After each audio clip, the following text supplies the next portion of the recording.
Good morning, everyone.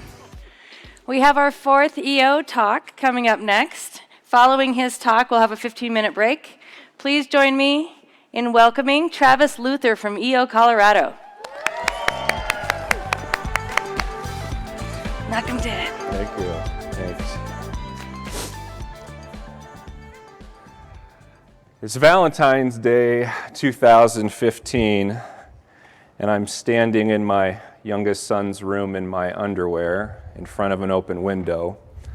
He's in his older brother's room sleeping, and sweat is pouring down my face, and my skin is gray and clammy, and I'm chugging a bottle of wine just as fast as I can. And what I'm really praying for is that I pass out from the alcohol before I start throwing up again. Because I am 100% completely and totally addicted to opioids, and I am 100% completely and totally out of them. And I'm having withdrawal like I've never had in my life. And as I'm standing there, I start to reflect on this conversation I was having with my younger brother 2 weeks earlier. He's a manager of a restaurant, and these two addicts come in and they pass out at a table. He's got to call the cops to remove them. And as he's cleaning up, he finds a little baggie of black tar heroin stuffed in the seats. And he's telling me that he took it home and he put it on a shelf in his bedroom because as a recovering heroin addict, he was really proud of how far he'd come in his recovery, and he was really proud of the fact that he could have heroin in his room and it not bother him. And I told him I didn't think that was such a good idea. But in that moment, back in my son's room, I had this brilliant idea. I'm going to call my brother, and I'm going to ask him to inject me with heroin. Because I wanted to feel so much better, so bad, that I was willing to do anything. So I got out my phone, and I started a text message, and I deleted it. I started another text message, and I deleted it. And what I was doing was trying to come up with the most nonchalant, cool way to ask my brother to shoot me up. Well, how did I get there? 6 years earlier, I had had a back injury. And because I was only 30 years old, my surgeon said that we should do a pain management program. And what pain management meant was that I was going to take opioids and do physical therapy until I couldn't stand the pain of my injury anymore, and then I would go have the surgery. So I went home, I sat at my desk, and I took that first handful of pills. And within 15 minutes, my entire body became warm, everything became quiet, and I felt like I had a grasp on the world. But the other thing that happened that was really unexpected was that all of the voices that had been in my head up until that point telling me that I wasn't good enough or telling me that I wasn't worthy of love suddenly stopped. And I had had peace and quiet in that moment in my life for the first time ever. Well, where did those voices come from? My mother got pregnant with me when she was 15, and by the time she was 19, she had 3 kids. We lived off welfare and state assistance, and by the time I was 15, I had lived in 15 different places. I also came from a long line of drug addicts. Addiction, unfortunately, is in my bones. My father died from his addiction when he was 38. I had one uncle lose everything to crack. I had another uncle commit suicide as he battled meth. And both of my younger brothers did time in prison for the crimes that they had committed while trying to feed their habits. I had a long history of failures and disappointments in my life, and I wanted so badly to be loved by my family that one night when I was 16 years old, I went over to my father's apartment, an apartment that he shared with his Narcotics Anonymous sponsor, which was really just a place for them to hide and do drugs. And I went in the bathroom with him, and I smoked crack cocaine from a baby food jar, because that's how badly I wanted to be part of his life and part of his world. I had had a pretty tough life up until that point. And in the morning when I woke up, rather than my father, it was me who said to myself, dude, what are you doing? You are bright enough and motivated enough that you can actually leave this legacy of drug addiction and death behind and go do something on your own. And within hours, I had pawned a guitar that I owned, bought a bus ticket back to Washington State, took informal custody of my 2 younger brothers, dropped out of the 10th grade, lied about my age, got a full-time job, and started my own life. And it wasn't easy. It was a tough road.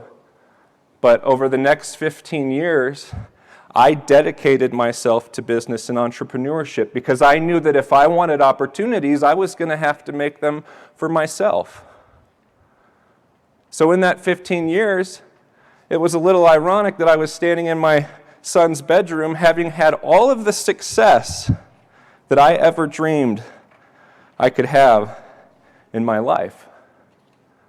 So why was I now going to be the one person that I despised the most? Why was I now going to be the father that put his addiction before his children? Well, it's because 75% of highly successful entrepreneurs have had some kind of deep trauma in their life, and most of them have not addressed it.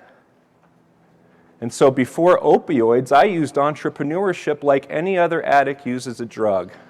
I used it to try and fill a hole in myself, to try and get the attention of the people who had left me behind and let me down. Because I really believed that if I worked hard enough and I was successful enough, if I could end up on the cover of a magazine, they would have no choice but to come groveling back to my feet, to say that they were wrong, to say that they were sorry, and most importantly, to say I love you. And when that didn't happen, the door was left wide open for something else that would. In my case, it was opioids.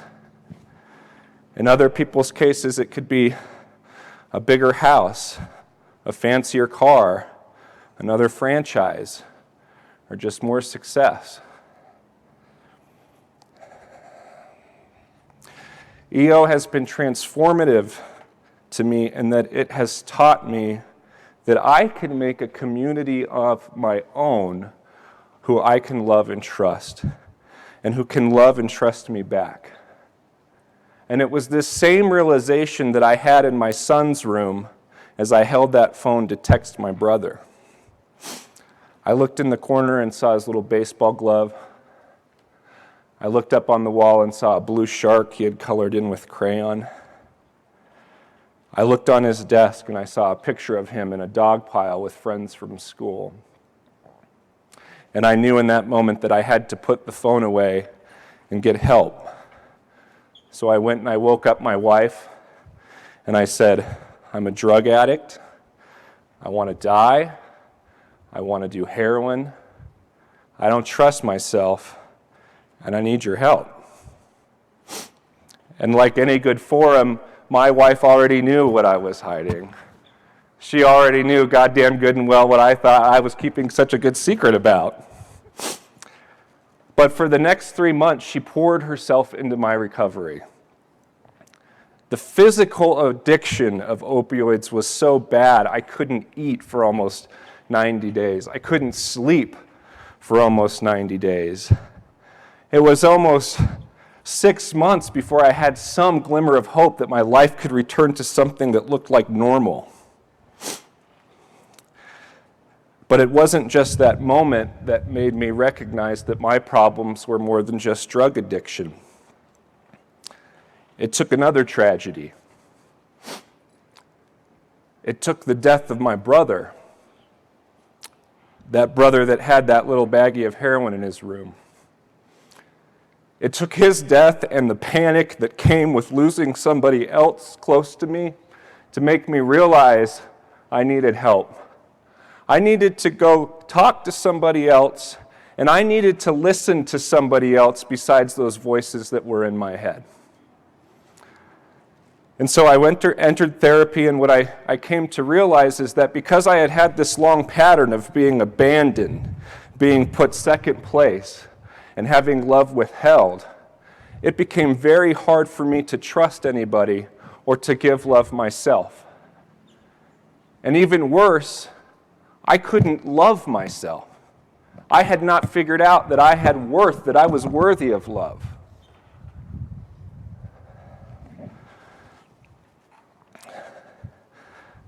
EO has been a great part of me realizing that I no longer have to work for the ghosts of my past or for dead people or for family members who are never going to come back.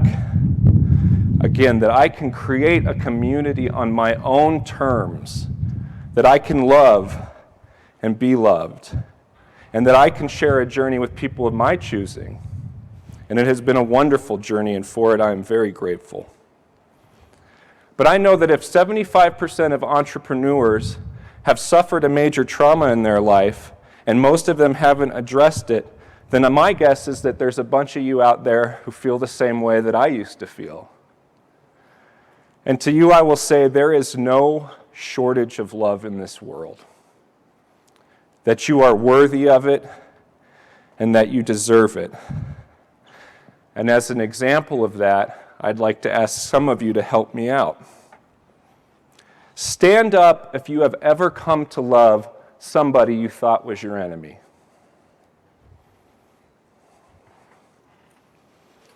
Stand up if you've ever come to forgive and love somebody that you thought was unforgivable.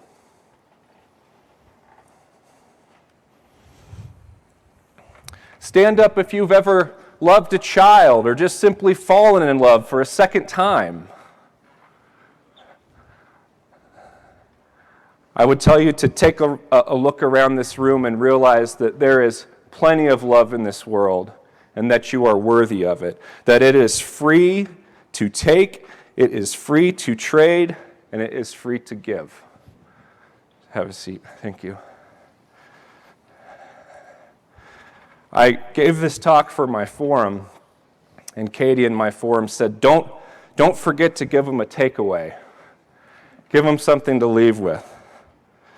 So I'm going to give you my takeaway. Fight back. Whenever that voice in your head pops up and it tells you that you're not good enough or that you're not worthy of love, fight back. If you had any idea who I was, you wouldn't fucking talk to me that way.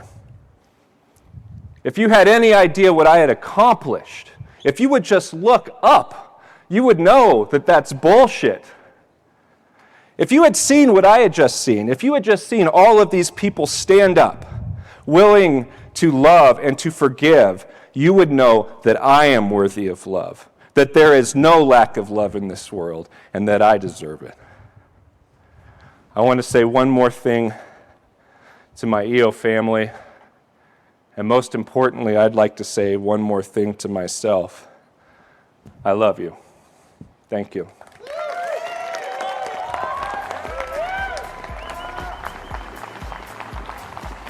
Thank you for taking us to the 5%, Travis.